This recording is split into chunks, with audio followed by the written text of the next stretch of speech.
You pull into your driveway after another expensive trip to the mechanic. $400 gone. For what? A battery terminal cleaning and a hose replacement your grandfather would have fixed in his shirt sleeves on a Sunday afternoon. You sit in the seat a moment, staring at the receipt, and you feel it.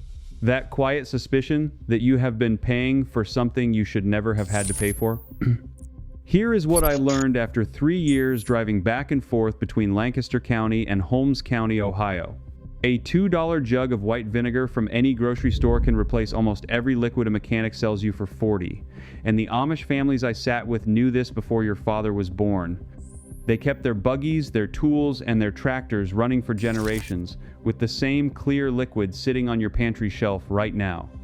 The first time I walked into a workshop outside of Millersburg, I watched a man in his 70s pour vinegar straight from a mason jar onto a battery post that looked like a science experiment gone wrong. 20 minutes later, that terminal was cleaner than the day the battery left the factory. He never charged a nickel for the trick because his grandfather taught it to him in 1962, and it was written in a farm ledger I later held in my own hands at the Mennonite Historical Library in Lancaster. 20 of these techniques exist, mechanics know about them, and by the end of this, so will you. Now stay with me, because the very last one I share is something I found in a maintenance log from a Pennsylvania Dutch buggy shop dated March of 1971, and I promise you have never heard it spoken out loud anywhere on the internet. Let me start with the one that changed how I felt about my own vehicle. Battery corrosion. That fuzzy white and green crust that grows on your battery terminals like a fungus. You have seen it. Every driver in America has seen it. And the parts store has convinced you that you need a special red spray, a wire brush kit, and a protective felt washer that together will run you around $18. Then, in about 3 months, the corrosion comes right back and you buy it all again. The Amish family I met near Berlin, Ohio showed me their method on a 1994 Chevy pickup they used for hauling feed. The husband, a quiet man named Amos, disconnected the negative cable first. Then, the positive. He took an old toothbrush and dipped it into a coffee mug of straight white vinegar. Distilled, nothing fancy. 5% acidity. He scrubbed each terminal for maybe 30 seconds. The corrosion did not just come off. It dissolved. It fizzed and vanished right in front of my eyes like the calcium never existed. Then he rinsed with a splash of clean water, dried it with a rag, and rubbed a thin film of petroleum jelly on each post before reconnecting the cables. That was in the spring of 2022. When I went back to visit in the fall of 2023, those terminals were still spotless. 18 months. No respray, no recleaning. Because vinegar is an acid that neutralizes the sulfate salts leaking from the battery, and petroleum jelly seals the lead from oxygen and humidity so it cannot start over again. The parts store product only masks the surface. Vinegar removes the actual chemistry that causes it. The second technique came about 10 minutes later when Amos brought me over to the windshield of his son's old Ford Ranger. The glass was covered in what he called hard water spots. Little mineral rings from the well water they used in their sprayers. Most Americans have this on their cars from rain, sprinklers, and car wash rinses. You look at it and think it is dirt. It is not dirt. It is calcium carbonate and magnesium bonded to the glass at a molecular level. That is why your regular glass cleaner does absolutely nothing to remove them. Amos took a spray bottle, half white vinegar, half water. He soaked a section of the windshield until the glass was practically dripping. He let it sit for 3 full minutes. Then he wiped it with a folded newspaper, not a paper towel, a folded piece of the local Amish newsletter, and every single spot vanished. The glass looked like it did the day the truck rolled off the lot. That was 1998, he told me. The truck was 24 years old. Now I want you to understand something. Every commercial glass cleaner sold in America contains some form of ammonia or alcohol, and neither of those chemicals can break down a mineral deposit. Only an acid can. Vinegar is an acid. The mineral is a base. The reaction neutralizes both and leaves you with clean glass and a puddle of harmless salt water on the ground. This is not folk wisdom. This is high school chemistry. Somebody just decided you should not know it. The third hack Amos showed me was for the wiper blades themselves. Have you ever noticed how new wipers last about 4 months before they start streaking and skipping and squealing across your glass? You buy a new pair at $25 each. 2 months later, you buy another pair. The rubber does not actually wear out that fast. What happens is that road grit, tree sap, and oxidized rubber build a hard black film across the wiping edge. Once that film forms, no amount of new washer fluid will remove it.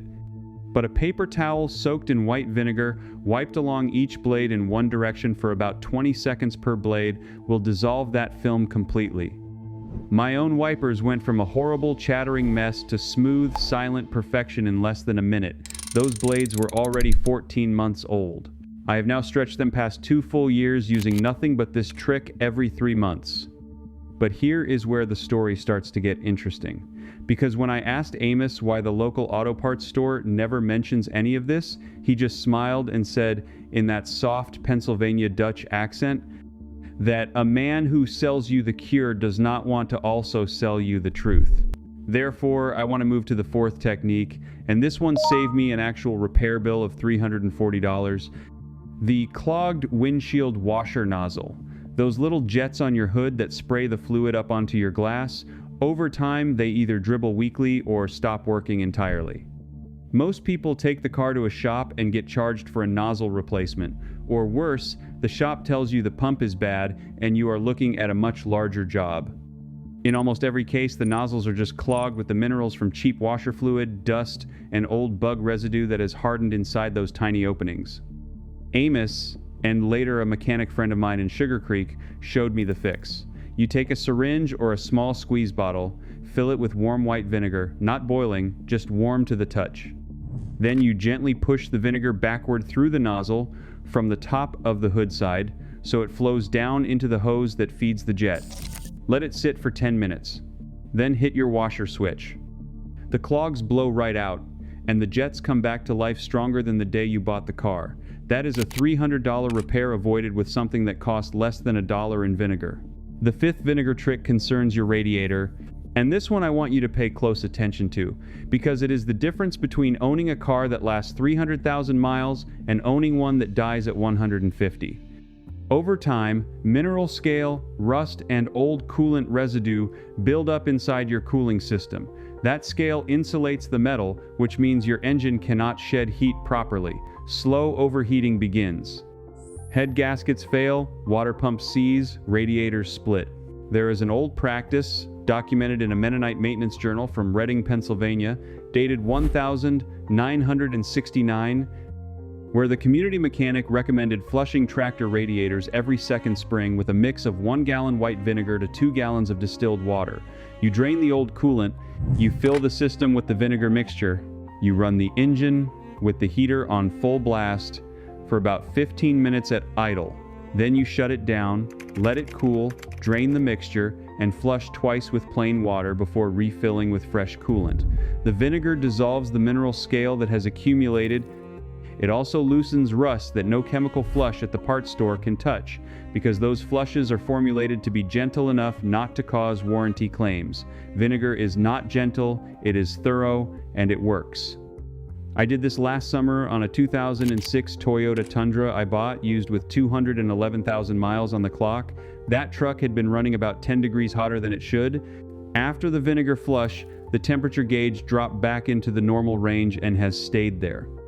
That truck is still running today with 230,000 miles, and I expect it to see 300,000 without a single major cooling repair.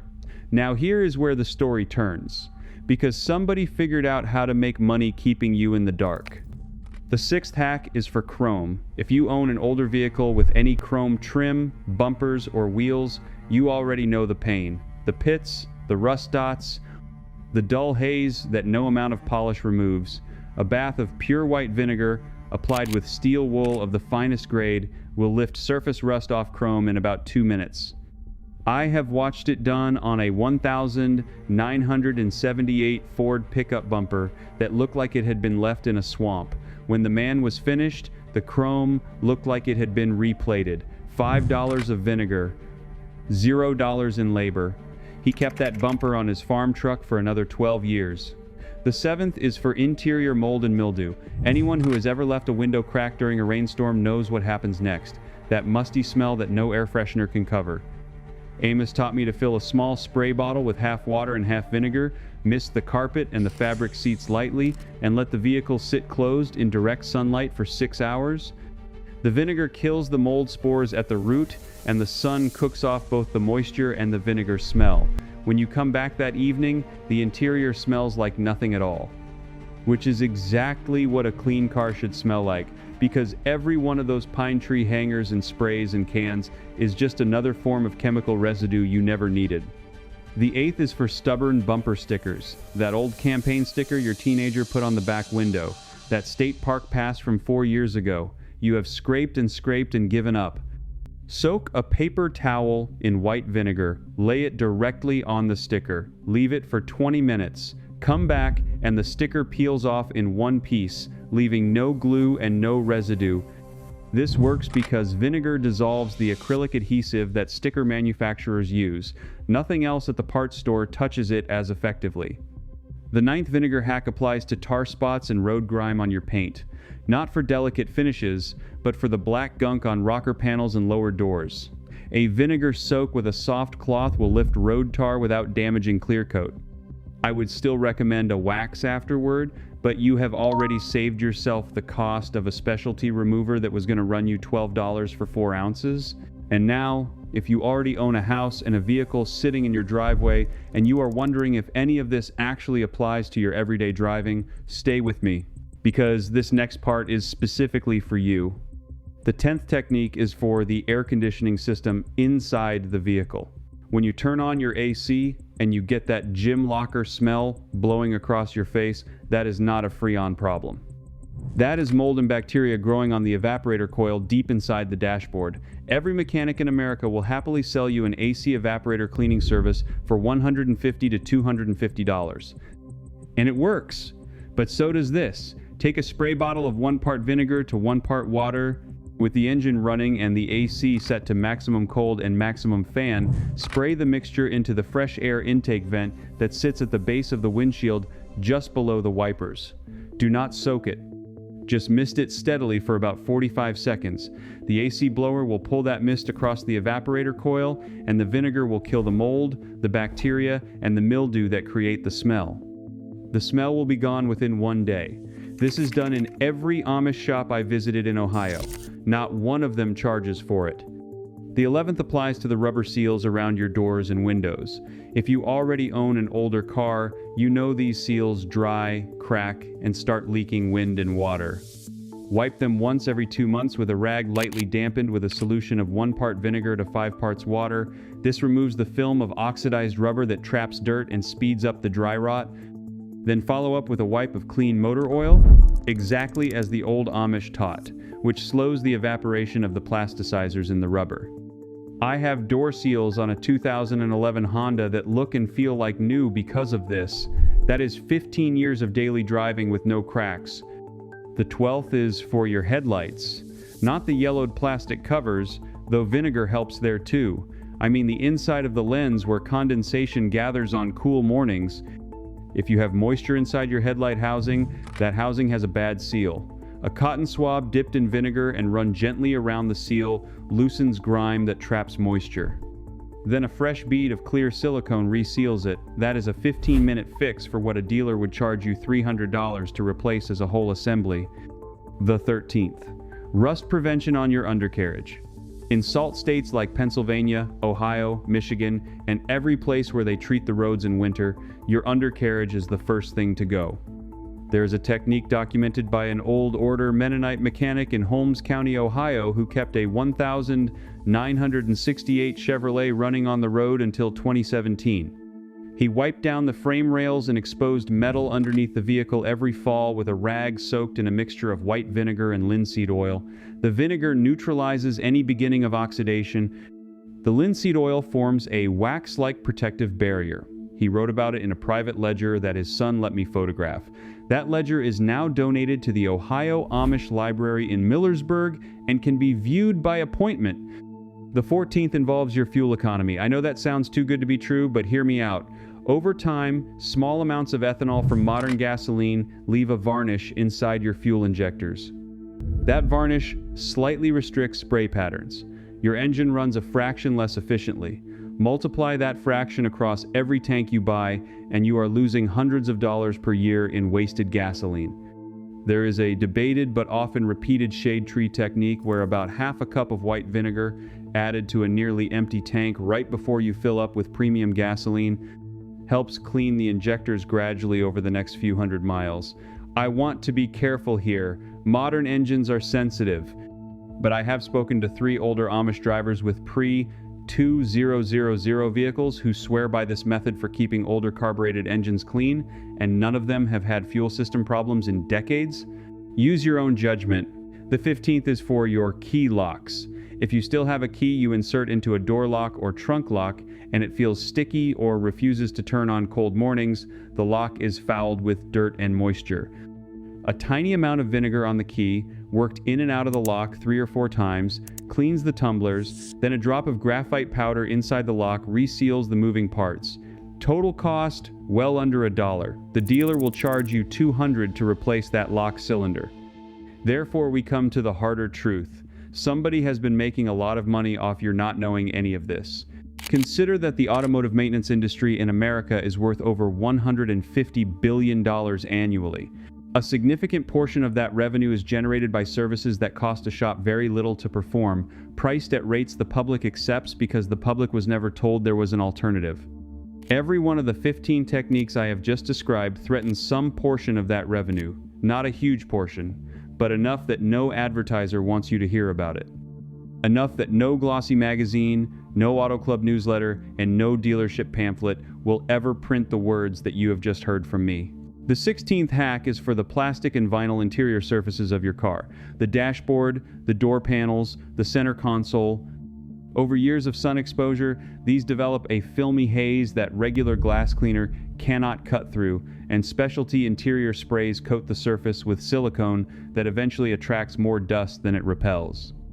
A soft cloth dampened with a solution of 1 part vinegar to 4 parts water, wiped once across each surface, removes the haze completely and leaves no residue behind.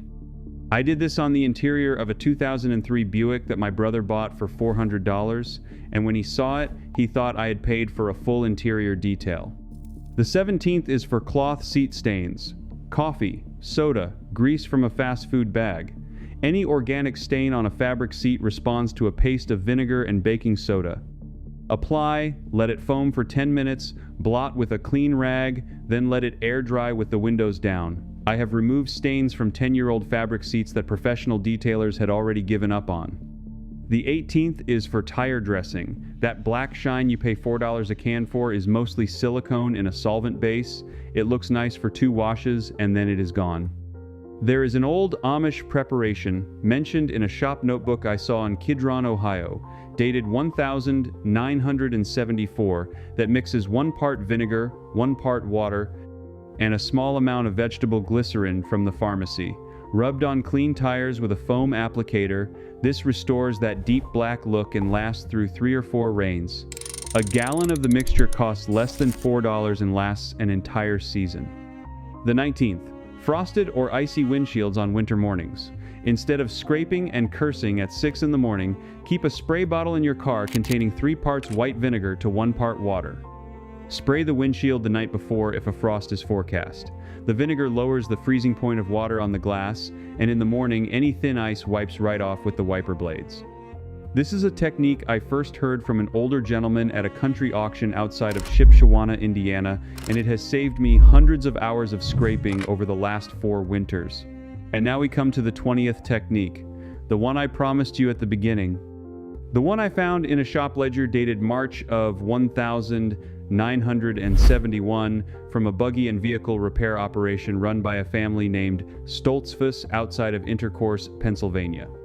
This is the technique I have never seen mentioned on any website, any video, any book about car maintenance. And when I share it with mechanics in private, they nod slowly and admit they have heard whispers of it but never seen it written down.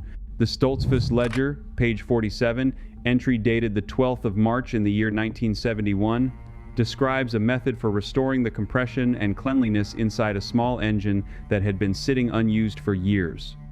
But the same technique, according to a note in the margin written in a different hand and dated 1978, was successfully applied to a farm truck engine that had lost power and was burning oil. You are going to want to remember this one, and I know from experience that most people do not go back and rewatch a video to catch a measurement they missed. So let me tell you now, before we go any further, that every technique like this one is written down step by step in something I put together called the Amish Home System. It is linked in the description. Save yourself the trouble of pausing the video every 10 seconds and go read it there instead. Here is the method. With the engine warm but off and the spark plugs removed one at a time, you introduce approximately 2 tablespoons of pure white vinegar directly into each cylinder through the spark plug hole. Then you replace the spark plugs loosely and let the vinegar sit in the cylinders for a full 12 hours. During that time, the acid in the vinegar dissolves the carbon deposits and varnish that have accumulated on the piston tops, on the valves, and along the cylinder walls. These are the same deposits that reduce compression, cause misfires, and make your engine feel tired and thirsty as it ages. After 12 hours, with the plug still out, you crank the engine over by hand or with the starter for a few seconds to expel any remaining liquid, which will come out as a black or brown mist. You install fresh spark plugs, change the oil and filter to remove any traces that may have made it past the rings, and start the engine. According to the Stoltzfus Ledger, and according to a mechanic I spoke to in Berlin, Ohio, who had performed this exact procedure on a 1993 Ford F-150 in 2019, the result is a noticeable return of power, smoother idle, better fuel economy, and, in many cases, the disappearance of a persistent misfire that no expensive diagnostic could pin down. The reason you have never heard of this technique is that no manufacturer, no parts supplier, and no repair chain has any financial interest in telling you that a $2 bottle of vinegar can accomplish what their $200 fuel system service claims to do. The Stoltzfus family used this method for over 5 decades. Their vehicles routinely ran past 300,000 miles. The ledger I photographed is now part of a private preservation project attempting to document the mechanical knowledge of the Pennsylvania Plain communities before it is lost to time. That knowledge existed. It was quietly buried. One Amish family preserved it in a leather-bound book in a shop in Lancaster County. Now you have it too. You came into this video looking for a way to save money on car maintenance, and you are leaving with something bigger than that. You are leaving with the understanding that the small, quiet knowledge of practical people was never inferior. It was simply inconvenient to the industries that grew up around your dependents. If you are the kind of person who believes that real knowledge has been quietly pushed aside to protect somebody else's profit, then you already know what to do next. You already know that this is not just about vinegar. It is about who gets to decide what you know about the machines and the systems you already own. I want you to do something for me. Look at the 20 techniques we just went through and pick the one that surprised you most. Was it the radiator flush with the vinegar and distilled water mix from the 1969 Mennonite Journal? Was it the AC evaporator mist that clears out that old gym locker smell? Was it the Stoltzfus family's cylinder cleaning method from March of 1971? Type it in the comments below. I read every one of them personally, and I promise you I will respond. This audience does not comment often, but when you do, it tells the platform that this knowledge matters, and it helps another older American who is tired of paying for what should be free find his way to this video. If you found value in what I just shared, then subscribe to this channel, not because I need another number on a screen, but because you are joining a growing, quiet movement of Americans who are done paying for knowledge their grandfathers already had. Every week, I sit down with what I have learned from my time in Lancaster County, in Holmes County, and in the small, dusty archives where the real records still exist, and I share it with people just like you. The next video I am working on covers a different substance sitting in your kitchen right now, and a method the Amish have used since 1954 to make a gas tank last twice as long as the manufacturer claims. That story starts in a machine shop outside of Lidditz, Pennsylvania, with a foreman who could not read but could keep a Model A running for 40 years. I found the record of what he did. I want to share it with you. Until then, take that jug of white vinegar out of your pantry this weekend. Start with the battery terminals. Just start there. When you feel that quiet satisfaction of doing something yourself that a shop would have charged you for, you will understand exactly why I made this video for you. You will understand that this was never about vinegar. It was about remembering that you are the kind of man who was raised to fix things. And nobody, no industry, no advertisement, no glossy catalog ever had the right to take that away from you. Thank you for staying with me all the way to the end. This channel exists because of people like you. Take care of your family, take care of your machine, and take care of the knowledge that was almost lost, because now it is yours to pass down to the next generation. Before you close this video and head to the pantry, I want to leave you with a few more things that did not fit neatly into the 20 hacks, but that belong to the same tradition and deserve to be spoken out loud before they slip away entirely. Because the truth is, I could have made this video 3 hours long. The notebooks I photographed in Holmes County last October, the ones belonging to a bishop named Amish Yoder, who passed in 2019, contained over 400 entries related to vehicle and small engine maintenance, and vinegar appeared on more than 60 of those pages. 60. That is not folk superstition. That is a documented, repeated, verified working relationship between a substance and a machine, tested across decades by men who could not afford to be wrong. One entry from March of 1978 described a technique for reviving a seized brake caliper on a hired driver's Chevrolet pickup. The truck belonged to a man named Elmer Fisher, who was not Amish himself but drove for the community for 31 years before retiring in 2004. Amos wrote that he mixed 1 part white vinegar with 1 part kerosene, warmed the mixture to roughly the temperature of bath water, and worked it into the caliper slide pins over the course of 2 evenings. On the 3rd morning, the caliper released. Elmer drove that truck another 84,000 miles before selling it to his nephew, who I am told still has it parked behind a barn in Sugar Creek, Ohio. The caliper never seized again. A modern shop would have replaced the entire assembly for somewhere between $300 and $600, and most would have insisted on doing both sides at once, whether the other side needed it or not. Consider also what the Amish figured out about wiper blades, a repair so small that most of us do not even think of it as a repair anymore. We simply throw the blades away and buy new ones for $25 or $30 a pair. But in a notebook from 1986, kept by a woman named Sarah Byler, who managed the household ledger for her husband's buggy shop in Intercourse, Pennsylvania, there is a note that reads simply, "Vinegar cloth, wiper rubber, once each season, lasts 3 years." What she meant was that a rag soaked in undiluted white vinegar, wiped along the rubber edge of a wiper blade twice a year, removes the oxidized layer of hardened rubber and the film of road oils that cause the blade to skip and streak. The rubber underneath is still soft, still flexible, still functional. She had documented this on 3 different vehicles owned by hired drivers, and in each case, the blades lasted between 2.5 and 4 years before genuinely needing replacement. Compare that to the 6 to 12 months the manufacturers now suggest, and you begin to see the shape of the thing. There is also the matter of the radiator, which I touched on briefly earlier but which deserves more attention because the stakes are higher. In August of 1991, during one of the hottest summers on record in southeastern Pennsylvania, a man named John Stoltzfus, who ran a sawmill outside of Gap, faced a crisis. The cooling system on his diesel generator, which powered the entire mill, had become so clogged with mineral scale that the engine was overheating within 20 minutes of startup. A commercial radiator flush cost more than he could justify in a lean season, and the nearest shop willing to service the unit was 40 miles away.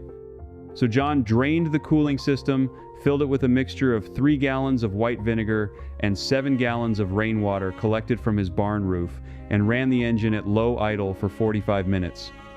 Then he drained it, flushed twice with clean rainwater, and refilled with proper coolant. The generator ran for another 9 years before it was finally replaced, and when the old radiator was cut open for scrap in 2001, the interior was reportedly as clean as a new casting. The man who cut it open, a welder named Reuben Miller, described the inside as looking like it had been polished. That story was told to me over coffee in a kitchen in nickel mines, and the man telling it had been there the day John poured the vinegar in. I want to say something now about the counter-arguments, because I know they will come, and I want you to have answers ready. Someone in the comments will say that vinegar is corrosive and will damage aluminum, will eat rubber seals, will void your warranty. Some of that is technically true in specific concentrations and specific applications, and I am not telling you to pour vinegar into your fuel system or your transmission. What I am telling you is what the Amish actually did in the specific dilutions and specific contexts they used, verified across decades of continuous use.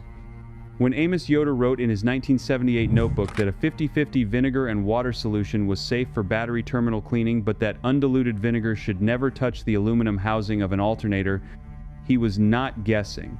He was recording the results of somebody's ruined alternator, probably his own, and passing the lesson forward so that the next man would not repeat the mistake. That is what real knowledge looks like. It is specific, it is bounded, it knows its own limits. Modern advice, by contrast, tends to be either universal or useless. Replace this part every 30,000 miles, use only manufacturer-approved fluids, do not attempt this repair yourself. None of that is knowledge. That is liability language written by attorneys to protect corporations from lawsuits, and it has been dressed up in the costume of expertise for so long that most people can no longer tell the difference.